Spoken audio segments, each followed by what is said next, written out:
Hello friends, in this video I am going to discuss that what are the opportunities after clearing UGC net exam और JRF। Okay देखिए, बहुत सारे students ऐसे होते हैं कि जिनको ये तो एक होता है कि हाँ मैंने UGC नेट दे दिया, बट उनको जब अगर राइट गाइडेंस नहीं मिलती है तो उसकी वजह से वो कभी कभी डाइवर्टेड हो जाते हैं एंड जो अपॉर्चुनिटीज़ उनको पता होनी चाहिए वो सारी अपॉर्चुनिटीज़ उनको नहीं पता होती हैं, जिसकी वजह से जिस करियर पाथ में या जिस करियर में जैसे ग्रो करना चाहिए उस हिसाब से वो ग्रो नहीं कर पाते हैं। सो गाइडेंस होना, एक प्रॉपर गाइडेंस होना वो बहुत ज़्यादा ज़रूरी है। सो इस वीडियो में मैं आपको सभी वो अपॉर्चुनिटीज़ बताऊंगी जो बच्चे UGC नेट एग्ज़ाम देते हैं और उसको क्लियर करते हैं। तो इस एग्ज़ाम को क्लियर करने के बाद क्या क्या अपॉर्चुनिटीज़ हैं वो आप सभी को पता होनी चाहिए। देखिए, ये चैनल मैंने जो बनाया है, this channel is dedicated for UGC net exam in political science subject paper 2 and बहुत ही टू द पॉइंट सीरीज़ मैंने स्टार्ट की है, जिसमें UGC नेट का जो एग्ज़ाम है जिसमें पेपर 2 जिन भी बच्चों का पॉलिटिकल साइंस सब्जेक्ट है उन बच्चों के लिए to the point series start की है। पूरा का पूरा सिलेबस कंप्लीट किया जाएगा फॉर जून 2025 एंड उसी के रिगार्डिंग जो है ये जो एग्ज़ाम अभी दिसंबर में रिज़ल्ट आया है 2 दिन पहले, जिसमें कि बहुत सारे स्टूडेंट्स हैं जिसने UGC नेट क्वालिफाई किया है, किसी ने JRF क्वालिफाई किया है, बट उनको अभी आगे फर्दर बहुत सारे स्टूडेंट्स को नहीं पता होता है कि अब मुझे फर्दर क्या करें या क्या बेस्ट अपॉर्चुनिटीज़ हैं। तो उनके लिए मैं ये वीडियो बना रही हूँ, ठीक है। तो देखिए, सबसे पहली जो अपॉर्चुनिटी होती है वो होती है टीचिंग की।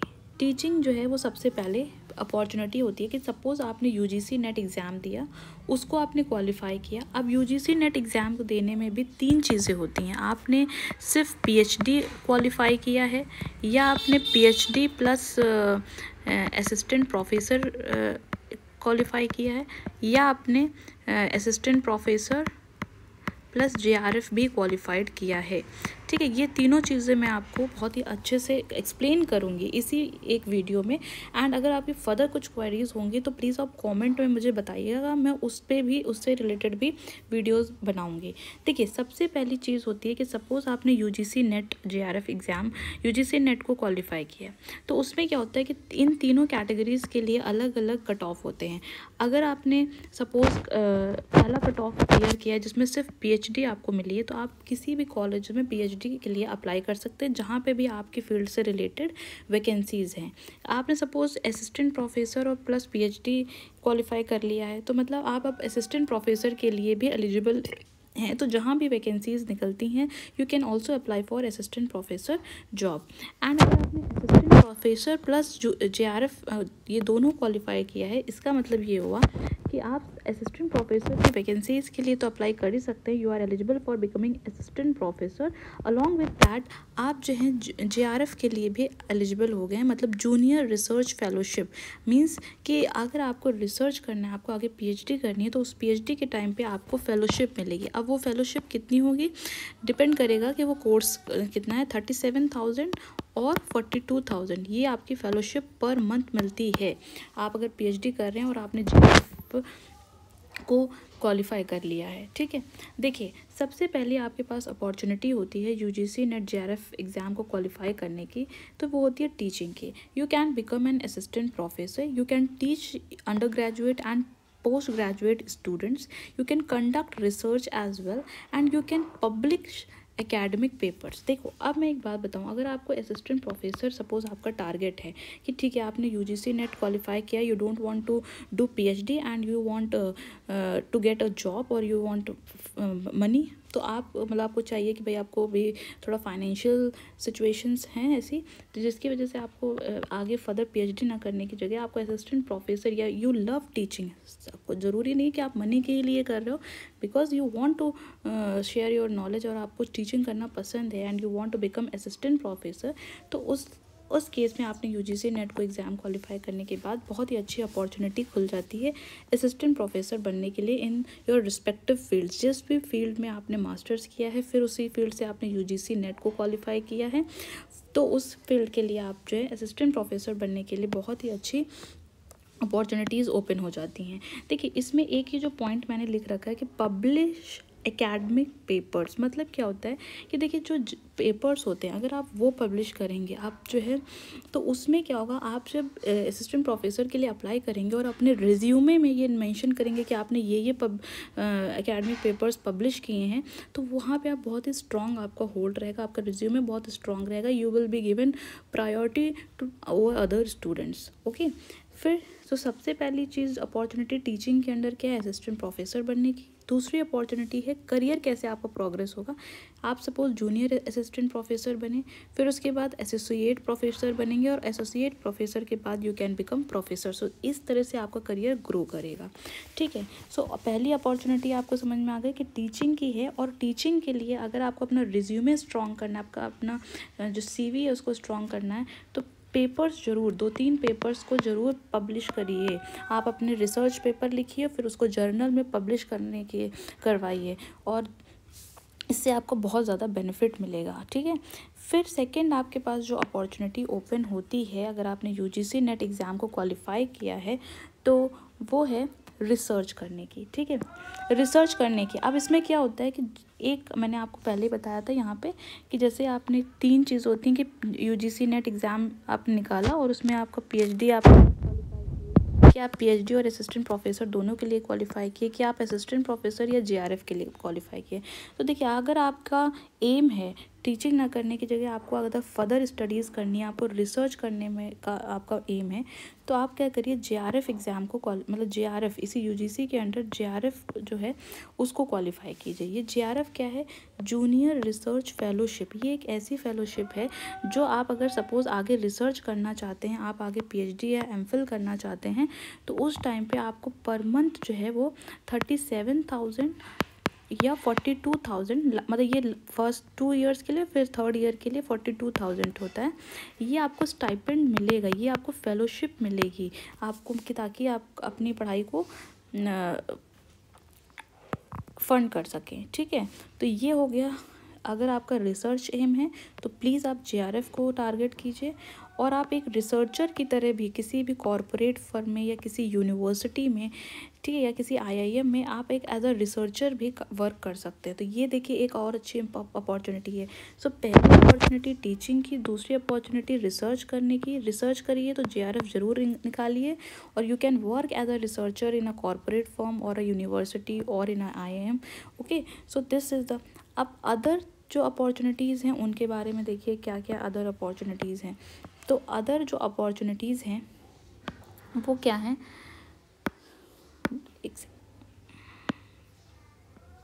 सो अदर रोल्स ये हैं। देखिए आप प्रोग्राम एग्जीक्यूटिव का रोल प्ले कर सकते हैं, मतलब किसी भी एकेडमिक डिपार्टमेंट में you can work as an programme executive. You can also write your own books, you can become an author. After this you can become centre manager. Guest faculty के लिए भी आप कहीं पे अप्लाई कर सकते हैं। आप इंटेलेक्चुअल प्रॉपर्टी लीड भी बन सकते हैं, आप लैब ट्रेनर भी बन सकते हैं, आप कंसल्टेंट बन सकते हैं किसी भी एजेंसी में या किसी भी इंस्टीट्यूशन में as a consultant you can work, and you can also work as a coaching tutor. Okay, so these are the other roles.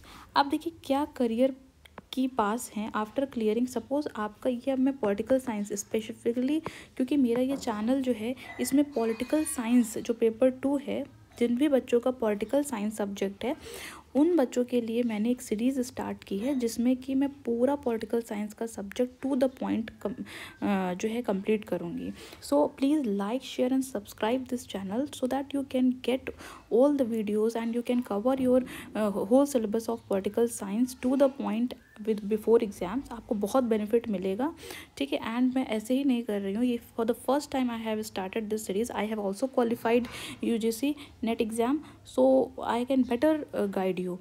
और सो इसलिए अब मैं पर्टिकुलरली जिन बच्चों का पॉलिटिकल, ये तो मैंने आपको सारा बता दिया कि UGC नेट एग्ज़ाम अगर आप क्वालिफाई करते हैं या UGC नेट एग्ज़ाम देने के क्या बेनिफिट्स हैं, क्या अपॉर्चुनिटीज़ हैं।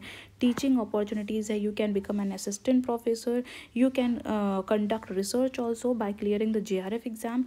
There are some other roles also, I have mentioned all the other roles as well. So these are the opportunities after clearing UGC net or JRF exam. Now अब हम particularly political science field से, मान लीजिए जो students political science से UGC net को exam को देना चाहते हैं, उनके लिए क्या अपॉर्चुनिटीज़ है उनको मैं पर्टिकुलरली एक्सप्लेन करूँगी। देखिए, उनके लिए भी पहला चीज़ कि आप टीचिंग रोल्स कर सकते हैं। आप you can become an assistant professor, after that you can become an associate, मतलब इस तरह से आपका ग्रोथ होगी। You can become associate of professor and later on you can become professor. So this is the career progression in teaching roles. And if you want to do research, अगर आप research करना चाहते हैं in the political science subject, तो आप JRF को clear कीजिए, जिसमें कि for 2 years you will get 37,000 and the next for the 3rd year you will get 42,000 for conducting research for funding your studies. ठीक है, you can also become research analyst. ये बहुत इंपॉर्टेंट है। आप किसी भी थिंक टैंक्स में या किसी गवर्नमेंट ऑर्गेनाइजेशन में आप पॉलिसी रिसर्चर की पोजीशन को होल्ड कर सकते हैं। आप रिसर्च एनालिस्ट बन सकते हैं किसी भी थिंक टैंक्स में। सपोज जैसे नीति आयोग जो है वो गवर्नमेंट थिंक टैंक है, तो वहाँ पे आप रिसर्च एनालिस्ट की अगर पोजीशन निकलती हैं, you can apply and you can become research analyst. So सोचिए, देखिए, ठीक है, ये आपको बेनिफिट है अगर आप रिसर्च करना चाहते हैं। फिर उसके बाद अगर आप पॉलिसी या एडवोकेसी में भी आप पॉलिसी एनालिस्ट बन सकते हैं। पॉलिसी मेकिंग में you can contribute, you can become public policy adviser भी बन सकते हैं। सपोज़ कोई ऐसी पब्लिक से रिलेटेड पॉलिसी बनानी है, तो for that you can become adviser also. Advocacy work भी कर सकते हैं आप किसी NGOs के साथ ज्वाइन करके, आप किसी NGO में ज्वाइन करके आप एडवोकेसी वर्क भी कर सकते हैं। तो देखिए, पॉलिटिकल साइंस सब्जेक्ट जिन बच्चों ने लिया उनके लिए क्या क्या अपॉर्चुनिटीज़ है, ये सारी अपॉर्चुनिटीज़ आपको पता होनी चाहिए, क्योंकि इसी से आपको सही गाइडेंस मिल सकेगी। देखिए, आपका किस चीज़ में इंटरेस्ट है, क्या है, वो मुझे नहीं पता, बट मैं आपको सारी वो अपॉर्चुनिटीज़ बता रही हूँ ताकि आपके माइंड में आपका आगे का करियर जो है वो क्लियर रहे। Okay, so teaching role first, ये तो ऑलमोस्ट पता ही होता है जो बच्चे UGC देते हैं, बट उसके अलावा जो अदर मैं ये ऑप्शंस बता रही हूँ, ये बहुत रेयर, बहुत कम बच्चों को पता होता है, और आपको सही गाइडेंस मिलना बहुत ज़रूरी है। मेरा बस यही एम है कि आपको सही गाइडेंस मिल सके। ठीक है, सो मैं बहुत ही प्रोफेशनली नहीं हूँ कि मैं I am not making these videos professionally. मेरा बस एम है कि आपको प्रॉपर गाइडेंस मिल सके, क्योंकि बहुत से ऐसे स्टूडेंट्स हैं जिनके पास बहुत सारा पोटेंशियल है, बट उनको प्रॉपर गाइडेंस नहीं है। उनकी फैमिली में, उनके रिलेटिव्स में या उनके फ्रेंड्स में कोई ऐसा है नहीं जो उनको सजेस्ट कर सके कि आप कैसे क्या करियर परस्यू करें, कैसे आप अपने करियर में आगे बढ़ें। तो उनके लिए मैं बस ये वीडियो बना रही हूँ। सो प्लीज़ सपोर्ट करिए आप मेरे को। सो ये जो है ये पॉलिसी, और अगर आपको किसी टॉपिक में और भी आपको वीडियोस चाहिए तो आप कमेंट कीजिए। आपको जो भी गाइडेंस देना है किसी अदर टॉपिक में, तो वो भी मैं उससे भी रिलेटेड वीडियो ज़रूर बनाऊंगी। ठीक है, सो ये पॉलिसी एडवाइस, देखिए रिसर्च रोल का मैंने आपको सारा ऑप्शंस बता दिया। अब मैं ये जो है पॉलिसी या एडवोकेसी से रिलेटेड मैंने बताया कि आप पॉलिसी एनालिस्ट, ये बहुत अच्छी चीज़ है। रिसर्च एनालिस्ट, ये बहुत अच्छी पोस्ट होती है। पब्लिक पॉलिसी एडवाइज़र बन सकते हैं, या किसी आप NGO के साथ भी वर्क कर सकते हैं। फिर अदर पोटेंशियल ऑप्शंस भी क्या क्या हैं, आप पॉलिटिकल कंसल्टेंट बन सकते हैं, आप एडवाइसेस दे सकते हैं, आप कंसल्टेंट का रोल निभा सकते हैं। आप जर्नलिस्ट स्पेशलाइजिंग इन पॉलिटिकल अफेयर्स, मान लीजिए आप पॉलिटिकल अफेयर्स में आपको बहुत ज़्यादा स्पेशलाइज्ड हो चुके हैं, तो आप एज अ जर्नलिस्ट वहाँ पे जाके आप वर्क कर सकते हैं। इंटरनेशनल रिलेशन स्पेशलिस्ट बन सकते हैं। दिस इज़ वेरी, देखिए ये कुछ ऐसे फील्ड हैं जिनके बारे में लोगों को पता नहीं, बट इसमें बहुत ज़्यादा करियर ग्रोथ होती है। ठीक है, सो आप इंटरनेशनल रिलेशंस, आप IR जो फील्ड होती है पॉलिटिकल साइंस के अंदर, उसके स्पेशलिस्ट बन सकते हैं। Public relations professional with a political focus, आप पब्लिक रिलेशन प्रोफेशनल भी you can become. So these are the career paths after clearing UGC net exam. Now next कुछ points you have to remember. First thing कि अगर if you are interested in giving this exam, so target for clearing JRF eligibility होने से बहुत सारे benefits हैं। फिर next आपको ये देखना है कि अगर सपोज़ आपने JRF क्वालिफाई कर लिया है, नाउ अगर आपको रिसर्च करना है, या you want to do research और you want to do further studies, you want to do PhD, so उसके लिए आपको बेस्ट यूनिवर्सिटी सिलेक्शन बहुत इंपॉर्टेंट है। ये मैं कुछ ऐसे पॉइंट्स बता रही हूँ जो आपको कंसिडर करने ज़रूरी होते हैं, क्योंकि ये बच्चे को नहीं पता होता और वो किसी भी यूनिवर्सिटी से पीएचडी के लिए अप्लाई कर देते हैं। उनको लगा ठीक है मेरा जेआरएफ क्वालिफाई हो गया तो हम किसी भी यूनिवर्सिटी के लिए अप्लाई कर दें। तो ऐसे करने से भी फिर बाद में उसका पता चलता है निगेटिव कॉन्सिक्वेंसेस क्या हुए हैं। तो आपको जब आप पीएचडी के लिए अगर सपोज़ आप रिसर्च करना चाहते हैं and you want to do PhD, so उसके लिए क्या क्या पॉइंट्स रिमेंबर रखने हैं। देखिए, सबसे पहली बात कि आपको जेआरएफ एलिजिबिलिटी रहेगी तो पीएचडी के टाइम पे आपको पैसे मिलेंगे जिससे आपका बेनिफिट होगा, ठीक है। ये कुछ तो इसलिए जेआरएफ को टारगेट कीजिए। फिर सेकंड, अगर आपको रिसर्च या पीएचडी करनी है तो किस यूनिवर्सिटी से करनी है ये भी बहुत इम्पॉर्टेंट है। क्या आपका प्रोग्राम में, आप किस प्रोग्राम में इन्वॉल्व करना चाहते हैं अंडर पॉलिटिकल साइंस भी, मैं वो भी बताऊंगी, वो भी बहुत इंपॉर्टेंट है। सही यूनिवर्सिटी को सेलेक्ट करना बहुत इंपॉर्टेंट है। फिर आप रिसर्च पब्लिकेशन, मतलब आप रिसर्च पेपर्स में पब्लिश करिए और किन टॉपिक्स में करना है, या आपका प्रोग्राम जो है वो रिसर्च प्रपोजल क्या होना चाहिए, ये सारी चीज़ें बहुत इंपॉर्टेंट पॉइंट्स हैं। सो आई होप जो पॉलिटिकल साइंस के स्टूडेंट्स हैं उनको ये क्लैरिटी मिली होगी कि आगे क्या अपॉर्चुनिटीज़ हैं, क्या करियर पास हैं, क्या क्या रोल्स में आप वर्क कर सकते हैं। नाउ अब हम आपको इसी वीडियो में बताते हैं कि key factors to consider when choosing a stream for a PhD in political science. Suppose you have decided to do PhD but you are not clear that which stream और which program you should choose. तो देखिए, वहाँ पे मैं आपको ये चीज़ समझाना चाह रही हूँ कि सपोज़ आप पॉलिटिकल साइंस के स्टूडेंट्स हैं, अब आपको पीएचडी करनी है, लेकिन आपको ये नहीं पता है कि पीएचडी में भी अब आप किस स्ट्रीम को चूज़ करें जिससे आपका आगे करियर बहुत अच्छा ग्रो कर सके। क्योंकि अगर आपने रॉन्ग स्ट्रीम चूज़ कर ली सो वहाँ पे भी आपको, फिर आपने पीएचडी तो कर ली बट उसके बाद कोई अपॉर्चुनिटीज़ नहीं है, आप फिर रिपेंड करेंगे।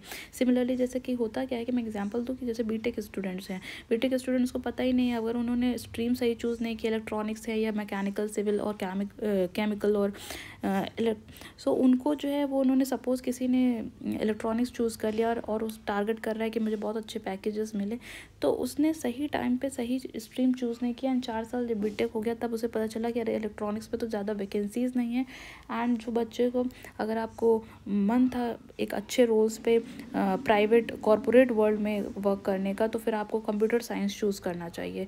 तो उसी तरह इसमें भी है कि अगर आप if you are a political science students and you want to pursue a PhD but you don't know what stream you should choose, जिसमें कि you have a good career options, तो वहाँ पे भी आप लैग कर जाएंगे। सो इसलिए मैं यहाँ पे ये भी समझाने की कोशिश कर रही हूँ कि अगर आप पॉलिटिकल साइंस के स्टूडेंट्स हैं तो कौन सी स्ट्रीम ऐसी हैं जिसमें कि करियर पाथ बहुत ज़्यादा है।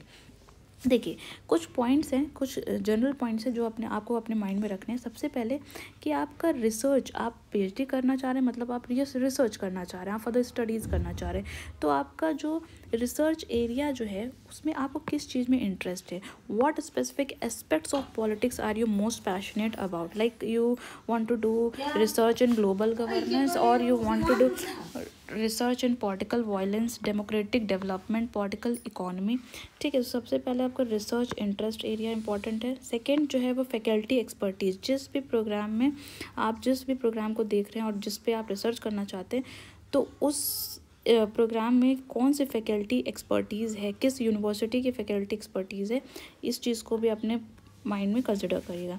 नेक्स्ट, प्रोग्राम रेपुटेशन, जो प्रोग्राम आप चूज़ करना चाहते हैं, suppose you want to choose a stream in international relations, so उस इंटरनेशनल रिलेशंस की क्या रैंकिंग है within political science community, क्या उसकी रेपुटेशन है, that is also important for further growth in career.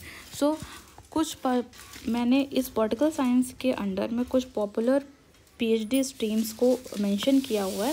There are some popular PhD streams in political science, जिस पे अगर आप जिनको चूज़ करेंगे तो उससे आपको काफ़ी बेनिफिट मिलेगा। देखिए, सबसे पहली जो पॉपुलर स्ट्रीम है पॉलिटिकल साइंस के अंडर वो है IR, international relation. Suppose if you have interest to know the dynamics between states and you want to do diplomacy, conflict resolution, alliances, global issues, इन सब चीज़ों में इफ़ यू हैव इंटरेस्ट तो you should choose this stream international IR stream को choose करना चाहिए for PhD.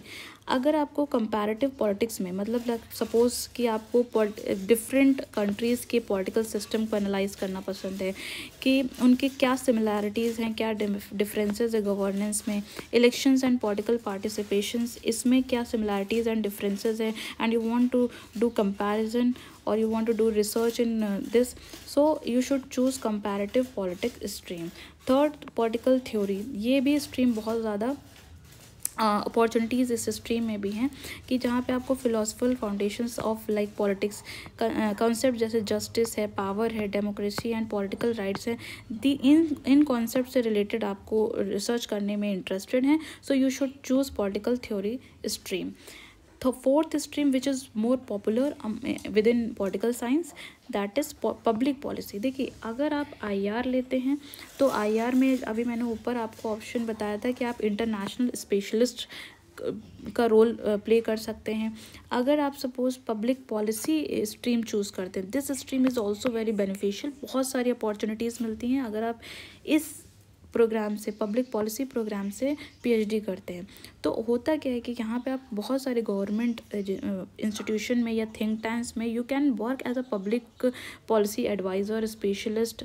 यहाँ पे जैसे मैंने जो ऑप्शंस दिए थे कि you can become public policy adviser, you can become policy analyst, you can also become research analyst in think tanks. So public policy, if you are interested in studying the formulation, implementation and evaluation of government policies, कैसे policies, government जो policies होती हैं वो कैसे बनती हैं, कैसे उसे implement करवाया जाता है, कैसे उसको evaluate करना है, इन सब चीज़ों से related हम इस stream के अंदर PhD में रिसर्च करते हैं, पढ़ते हैं. Often with a focus on social issues जैसे हेल्थ केयर, जैसे एजुकेशन और इन्वायरमेंट पॉल्यूशन. फिफ्थ जो स्ट्रीम है वो बहुत जो इम्पॉर्टेंट है वो है पॉलिटिकल बिहेवियर. ये भी बहुत इंपॉर्टेंट है क्योंकि इससे भी रिलेटेड बहुत सारी अपॉर्चुनिटीज़ ओपन हो जाती हैं जहाँ पे आप इन्वेस्टिगेट करते हैं कि इंडिविजुअल का या ग्रुप पॉलिटिकल एटीट्यूड क्या होना चाहिए, वोटिंग बिहेवियर क्या होना चाहिए, factors that influence political participation, कैसे पॉलिटिकल पार्टिसिपेशन में जो है वो इम्प्रूव कर सके, क्या क्या फैक्टर्स हैं which are influencing the political participation. So these are, ये सब कुछ आपको इसमें पीएचडी के अंडर देखना होता है. तो ये जो मैंने 5 इम्पॉर्टेंट स्ट्रीम्स बताई हैं, अगर if you are interested in doing PhD so you should consider these 5 stream.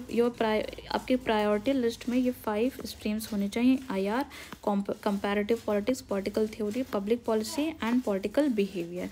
There are some other areas also which are emerging these days, some emerging areas of research in PhD. आप इसमें भी PhD कर सकते हैं अगर आप political science के student हैं. Digital politics, because nowadays technology has impacted a lot in political process including social media and online campaigning. Okay, so this is also an emerging area of research. Second is political polarization, where you can study the causes and consequences of political divisions within society. Third is climate change politics, and fourth is populism and authoritarianism. So these are the some of the popular streams in political science if you want to do PhD. Now the 4 key things you should consider in your mind before doing PhD. और सबसे पहले faculty expertise आप ज़रूर देखिए, research opportunities उस देखिए किस university को अप्लाई करना और उस यूनिवर्सिटी में रिसर्च अपॉर्चुनिटीज़ क्या हैं, वहाँ की फैकल्टी एक्सपर्टीज़ किस प्रोग्राम में फैकल्टी एक्सपर्टीज़ है, फंडिंग कैसे होगी, if you have you cleared JRF और नॉट, और प्रोग्राम की रेपुटेशन क्या है. Suppose if you have chosen IR to for doing PhD, so उस IR की क्या रेपुटेशन है within political science community. So these are the key areas you should consider before doing PhD. I hope मैंने कुछ clarity दी होगी, और बहुत ही short में वीडियो बनाना चाहती थी, बट मैं बहुत ही शॉर्ट वीडियो में आपको बहुत ज़्यादा क्लैरिटी देनी चाहती थी कि हाँ, अगर आपने UGC नेट एग्ज़ाम दिया है और उसको क्वालिफाई किया है या उसके बाद क्या अपॉर्चुनिटीज़ हैं. अगर आप if you are a political science student, तो political science student being a political science student, and if you have cleared UGC net exam and you are planning to do PhD, so what are the things you should consider in your mind, what are the key areas or the key streams where you can pursue your PhD. ठीक है, मैंने बहुत सारी चीज़ें आपको समझाने की कोशिश की है थ्रू दिस।